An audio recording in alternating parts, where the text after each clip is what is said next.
Hey guys, in this video, I will show you how to buy on Shopee. Alright, so let's begin with the video. First, open the Shopee Philippines website and log into your account. Once you're on the homepage, next, use the search bar at the top of the homepage to find what you want to buy. For example, if you're looking for a mobile data cable, type it in and press enter. You'll see a variety of listings. Browse through the results and use filters like price, seller rating, or location to find exactly what you need. Once you've found an item that catches your eye, click on it to view details.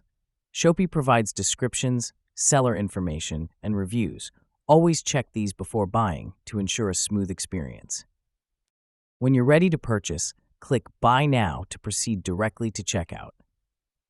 If you want to continue shopping, click Add to Cart and keep browsing.